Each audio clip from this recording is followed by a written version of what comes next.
Well, well, what's up, guys?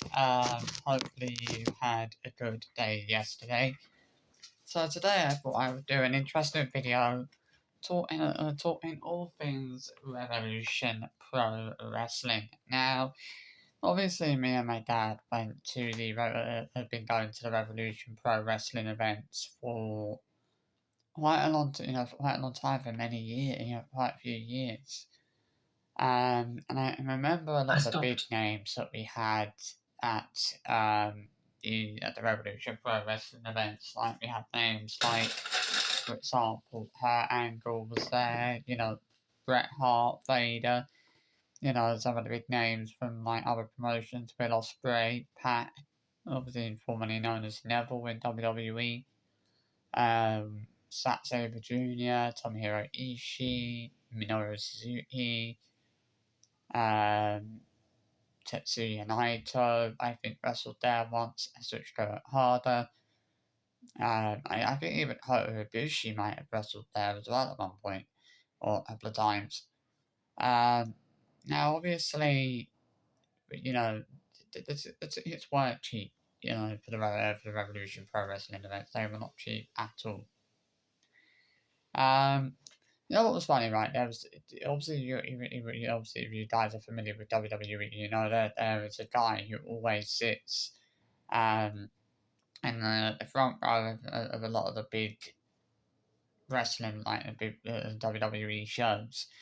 Apart from like the international PLEs, obviously it's the green shirt guy. Every WWE event, this guy is sat at the front row, obviously, and he has he's always wearing a green shirt. Now, that was obviously when we used to go to the Revolution Pro Wrestling events. There was a guy that always, without fail, always used to be sat in the front row at every Revolution Pro Wrestling event. I don't think he ever missed an event. I think he was at every one. He was at every single Revolution Pro Wrestling event that we went to, and he was always, without fail, in the front row of the front row of obviously at these shows. And we always used to like wonder how he'd managed to get the front row tickets. I think we just assumed that maybe he knew someone that worked for Revolution Pro Wrestling or was associated or was involved with Revolution Pro Wrestling in some way. But we didn't know, obviously, that we didn't know that for definite, but that was something that I think we'd always just assumed. Yeah, but that or we just had it, so, incredibly good luck when it came to always getting the front row seats. Like, when the new company took over, it became so hard to even get near the front row seats. Like, the closest we got to the front row was the second row. Of the second row, obviously, we obviously that was how close we got to the front row, but we never did that. We were never able to get the front row seats, which we always used to do quite well. We always used to do that quite easily before when it was the old company that when it was like the old company that did the events. Obviously, when it was like the old company, before the new company took over, running it. It was crazy, and never getting anywhere near the front row seats. It's mad. But this guy, as I said, he was very familiar with us because he always used to wear a black and yellow rugby shirt, and he was always in the front row seats. And I don't know how he managed to do that, but he did. He managed to get the front row seats every time. Every time he managed to get the front row seats, and I don't know how he did it. I think, as I said, we just always assumed that maybe he knew someone that worked for them. He knew someone who worked for Revolution Pro Wrestling or had some kind of an involvement with them, and obviously or was associated with the company in some way, shape, or form. Obviously, we didn't know that for definite, but I think we'd always just assumed that. And I'm not saying for definitely he did. I'm just saying that I think we'd always assume that he knew someone that worked for them. in relations to obviously him always managed to get the front row seats. Obviously, the one thing I remember obviously was the security. What the security was like. Obviously when we first started going, there wasn't really any security there. Like, you just walked in, show the people your tickets, and then that was that. Obviously, no more than that, and obviously nothing more than that. But unfortunately, at a boxing event once, a guy actually got stabbed on the steps outside York Hall, um, and he staggered over the road, and collapsed on the forecourt of a petrol garage on the opposite side of the road. And I mean, obviously, it was just obviously shocking that happened. And obviously, that was why they had the security there, obviously doing the bad checks and all that kind of stuff. Obviously, it was because of what happened. And obviously, they used to check people's bags. They used to search people before they went into the events and all that kind of thing. That's what they always used to do. Obviously, because of what happened at the preview, obviously what happened at the boxing event, in which the guy obviously got knifed on the steps outside the building. That was why they had the security there checking bags and things like that to make sure that people wouldn't obviously get any weapons into the building. There was one thing that used to kind of pee me off a little bit with the Revolution Pro Wrestling events. They never used to allow people to take their food and drinks in with them, like their own food and drink in with them. You had to buy food and drink inside the building, like you couldn't do that, at the bar, like you couldn't take your own food and drinks in. Like, I don't know if there was an actual reason for that, but it just always seemed a bit weird that they never allowed people to take their own food and drinks in with them. Like, I don't think anybody would have had a problem with being allowed to take their own food and drinks in with them. I think that would have been, it probably would, wouldn't have been an issue, even if people had been taking their own, even if people were allowed to take their own food and drinks in, which, quite frankly, people should have been allowed to do. People shouldn't have had to pay the prices they were charging in the bar. Because the prices they were charging in the bar, quite frankly, ridiculous. I mean, if you wanted to get home, you would be looking at like £4.50. And it wasn't even the proper Hope. It was like that. It was like that cheap shit stuff, like that free weight holder or whatever it is, the Bart holder. It wasn't even like the proper Hope. And they had to cheat to charge like £4.50 for him. You could probably get a bottle of it for cheaper than that in the shops. Like, it's just ridiculous. I mean, as I said, I don't understand what the issue is. The issue was with people taking their own food and drinks in. I don't know if there was a particular reason why they didn't allow that, but I always thought it was a bit of a piss take that they didn't necessarily allow that. They didn't necessarily allow people to do that. That was why people had to pay those prices at the bar and that, because they had no choice, because they weren't allowed to take any food and drink in with them.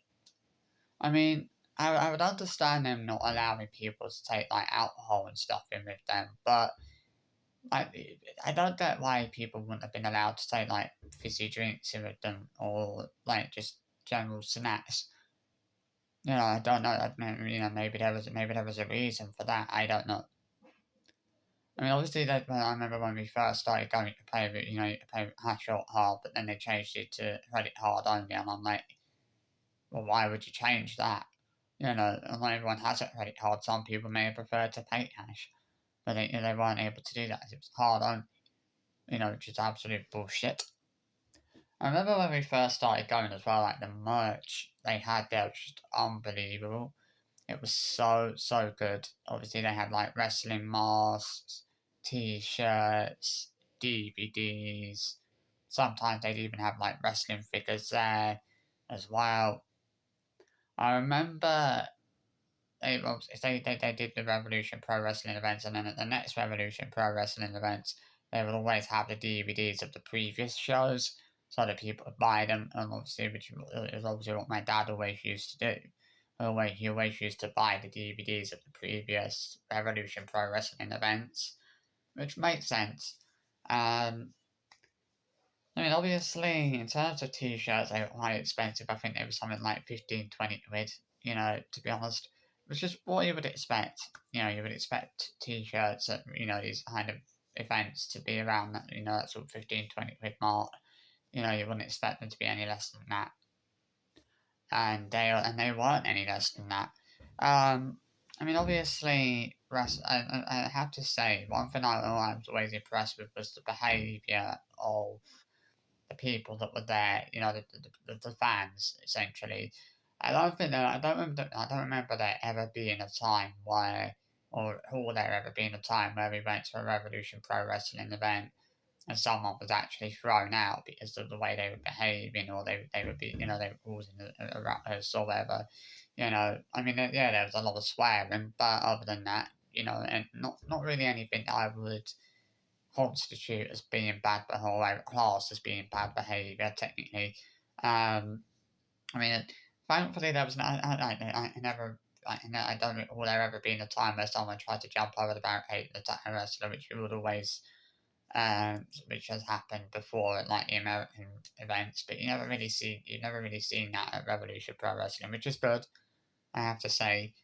Um, I mean, at least the security haven't had to throw anyone out or escort anyone out of the building, which is a good thing, you know.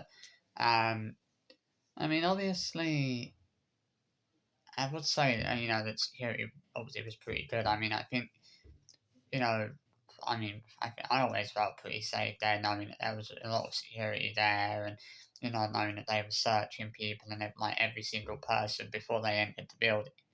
You know, you couldn't get into the building without being searched. You know, they would search, like, as soon as you got into the building, they would search you with those kind of metal like detector things, and they would like pat you down, make sure you hadn't got anything. You know, they would ask you to show what you had in your pockets, things like that.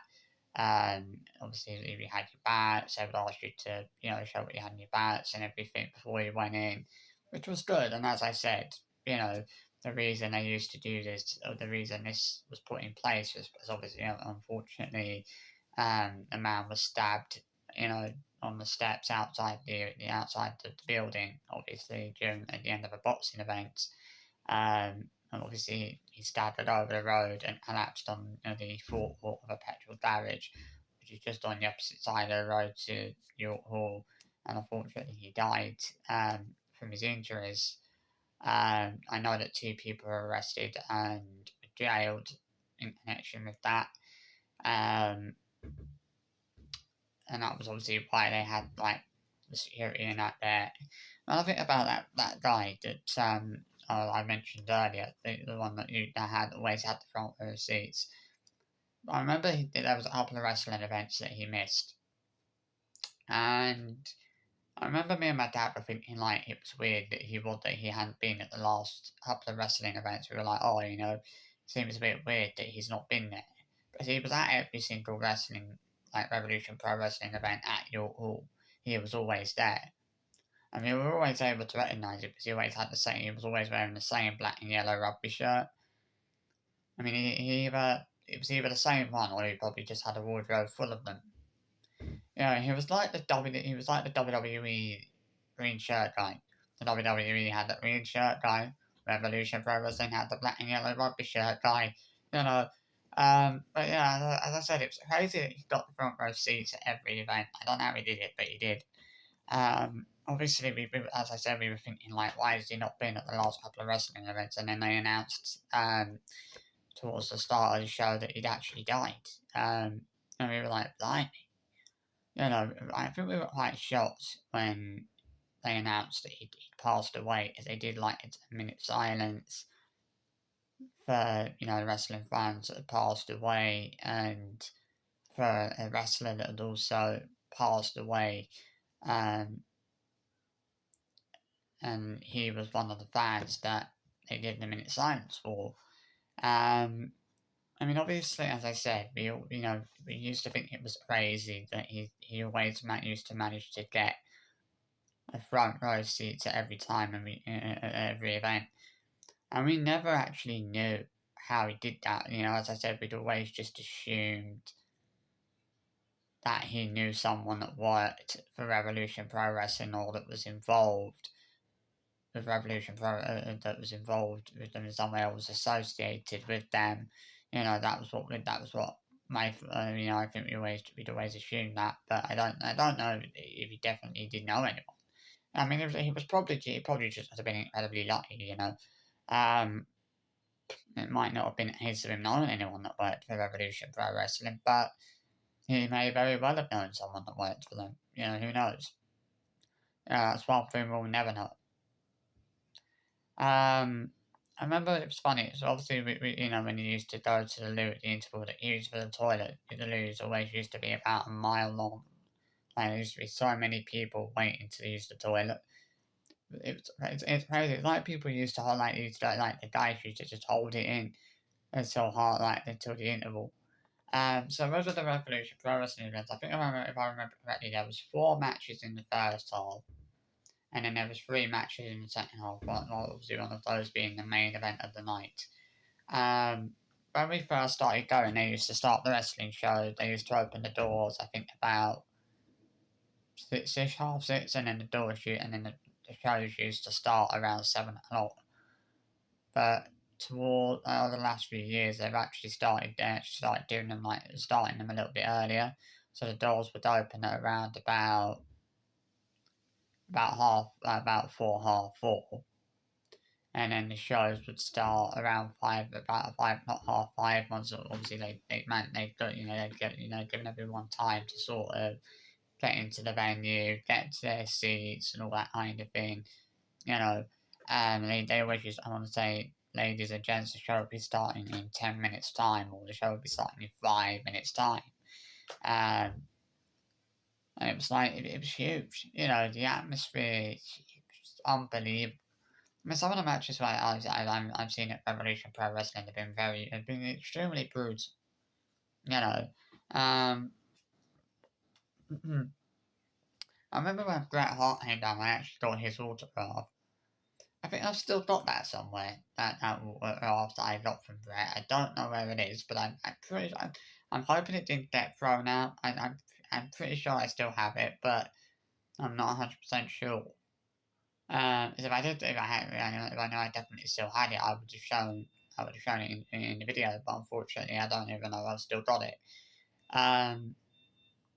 But yeah, obviously the Revolution Pro Wrestling events were absolutely crazy. I mean, when we used to get there, the queues outside were already miles long. People have probably already been waiting at 3 or 4 hours to get in. That's how crazy it was. I mean, people used to come from all over the place, to these events. I remember once, we went to a Revolution Pro Wrestling event, and we were sat in the front row. We were sat in the front row that time, and the wrestler came down. Oh no, I think it was either Charles Samuels or Holt Habana came down, and they picked me up. And I was like, what the heck is this guy doing? I think my dad was wondering what the guy was doing. He was like, what the hell's going on? Even I thought that as well. I was like, why is this guy lifting me up? Bro, I was like, what the hell are you doing? I was like, what the heck? He literally just came down. He literally just picked me up. I'm like, excuse me, what are you doing? I think if I remember correctly, I think it was Hulk Cabana.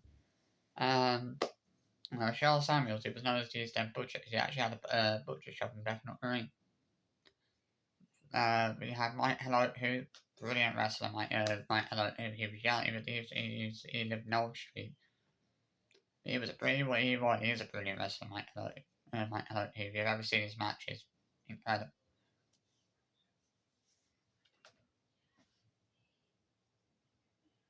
I remember there was one. I remember I pissed myself laughing. So we went to Revolution Pro Wrestling, and there was a match going on. It was someone that and Lord Keating. It was the 2 guys in the ring. Lord Keating and Ray was at ringside. While someone shouted to Lord Keating Ray, they're like, "What the fuck is going on, Lord Keating Gideon?" And Lord Keating Ray turned around and went to him, "I don't fucking know." I'm like, what? the way he replied back, I don't fucking know. I mean, Lord Disney Ray was probably one of the most booed wrestlers in Revolution Pro Wrestling. I don't think anyone actually liked, to be fair, you know. I mean, if I had to think of one of the most liked wrestlers Revolution Pro Wrestling, I would say Mike Elliott. Without that, you know. I mean, as I said, it's crazy to think about some of the names that have actually wrestled for Revolution Pro Wrestling. Like, some of the names that we've seen there over the years, you know, Rey Mysterio, Bully Ray, Angle, Bret Hart, Vader. You know, Vader obviously obviously wrestled there once. I didn't go to that show. My dad went to that one, but obviously they saw Vader down to the Vader down for that one. I mean, it must have been crazy seeing someone like as big as Vader in the ring. Like, I mean, he was quite a big wrestler, wasn't he, Vader? You know, imagine what it must have been like seeing him in the ring. Like, Jesus. But yeah, I thought I want to talk a little bit about that this morning. Hopefully you've enjoyed this video, and I'll see you all for another one soon. Bye bye.